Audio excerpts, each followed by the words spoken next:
वळत पुढच्या बातमीकडे. महाराष्ट्र नवनिर्माण सेनेचे अध्यक्ष राज ठाकरे यांनी आपल्या पदाधिकाऱ्यांसोबतच्या संवादानिमित्त आज पहिल्यांदाच एकनाथ शिंदेंवर घणाघाती हल्ला चढवला. एकनाथ शिंदे यांनी शिवसेनेत बंड केल्यापासून त्यांनी राज ठाकरेंशी आणि राज ठाकरेंनी शिंदेंसोबत उत्तम संबंध ठेवले होते. पण त्याच राज ठाकरेंनी आज त्यांच्या खास शैलीत एकनाथ शिंदेंना खरमरीत सवाल विचारला की मुख्यमंत्री पदासाठी किती लाचारी करणार. राज ठाकरे यांच्या या प्रश्नानं मनसेच्या राजकारणाची पुढची दिशाही स्पष्ट झाली असं मत काही राजकीय निरीक्षकांनी व्यक्त केलंय. 1 नोव्हेंबरच्या मोर्चाच्या निमित्तानं घेतलेल्या या मेळाव्यात राज ठाकरेंनी गड किल्ल्यांवर उभारण्यात येणाऱ्या नमो टुरिझम सेंटरवरूनही शिंदेंवर हल्लाबोल केला. छत्रपती शिवाजी महाराजांच्या गड किल्ल्यांवर नमो टुरिझम सेंटर उभी राहिल्यास ती फोडण्याचाही इशारा राज ठाकरेंनी दिला. त्यांनी उद्धव ठाकरेंसोबत होणाऱ्या गाठीभेटींबाबतही पहिल्यांदाच थेट भाष्य केलं. यापुढेही गाठीभेटी होतच राहणार असं राज ठाकरेंनी जाहीरच करून टाकलं. या मेळाव्यात उपस्थितांना मतचोरी संदर्भात प्रात्यक्षिकही करून दाखवण्यात आलं. नरेंद्र मोदींच्या 75व्या वाढदिवसानिमित्त टुरिझम डिपार्टमेंट ही नमो टुरिझम सेंटर्स कुठे काढतायत? शिवनेरीवर, रायगडावर, राजगडावर.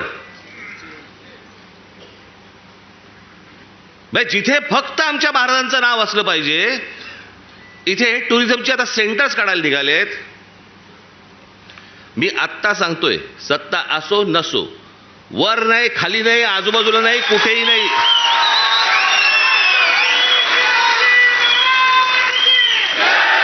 उभं केलं की फोडून टाकणार. मला स्वतःला मुख्यमंत्री करा म्हणून किती लाचारी करायची? बरं, हे वरती पंतप्रधान देखील माहिती नसेल की खाली काय चाटुगिरी चालू आहे. इथपर्यंत हे कशात नाही येतं? ही सत्ता डोक्यात गेली ना की आम्ही वाटेल ते करू. शिवाजी महाराजांचे गडकिल्ले असू देत, तर काही असू देत, मला मुख्यमंत्रीपद मिळालं पाहिजे, मला सत्ता मिळाली पाहिजे. मी आणि उद्धव बाहेर पडलो.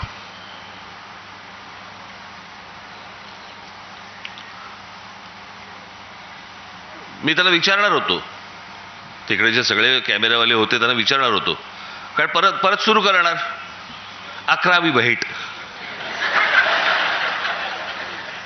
मोजतायत. आम्हीच विसरलो.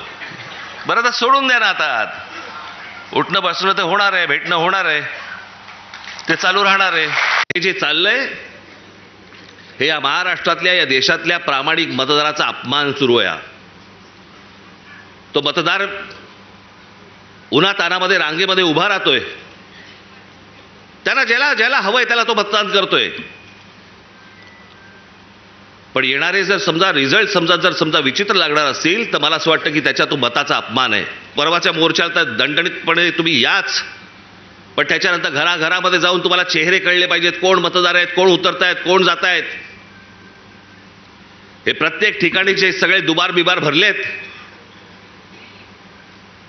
हे सगळे नष्ट केले पाहिजेत. आणि अत्यंत चांगल्या पद्धतीने या महाराष्ट्रामध्ये निवडणुका झाल्या पाहिजेत. बाकीच्या ज्या काही कायदेशीर ज्या काही गोष्टी करायच्या आहेत त्या चालू आहेत, ते करणं सुरूच आहे. येत्या 1 तारखेला आपण दणदणीत पद्धतीने सर्वजण तिथे हजर राहाल अशी एक आशा अपेक्षा बाळगतो.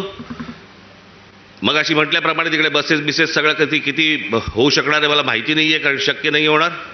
त्याच्यामुळे मी स्वतः लोकलने येणार आहे. आणि या मुद्द्यावर भाजप नेत्यांनी राज ठाकरेंवर काय टीका केली आपण तीही पाहूयात. लोकसभेत कोणत्या ईव्हीएम होत्या? जिंकले की लोकशाही जिंकते आणि हरले की ईव्हीएम. किती दिवस असं चालणार? मला वाटतं थोडं तरी आत्मपरीक्षण करा, नाहीतर असेच त्या ठिकाणी हरत राहाल आणि संपूर्ण आयुष्य हे ईव्हीएमला दोष देण्यात जाईल. वोट चोरीचं जे सादरीकरण होतं तर ते एका वाक्यात वर्णन करायचं तर खोदा पहाड निकला चुहा. कारण इतकं मोठं सगळं सादरीकरण होतं. हे सगळं असं चोरी असू शकते या संभाव्य गृहीतकार होतं. ठोस काही पुरावा होता का? नाही. बरं, हे सगळे घेऊन ते निवडणूक आयोगाकडे का गेले नाहीत? कारण तसं ठोस काहीच नाहीये. दुसरं, हे घेऊन ते न्यायालयात का गेले नाहीत? त्याचं उत्तर नाही. खरं म्हणजे राज ठाकरे जनता वारंवार आपल्याला का नाकारते याचा आत्मचिंतन करा. राज्यातल्या विरोधी पक्षांची महाविकास आघाडी आणि राज ठाकरे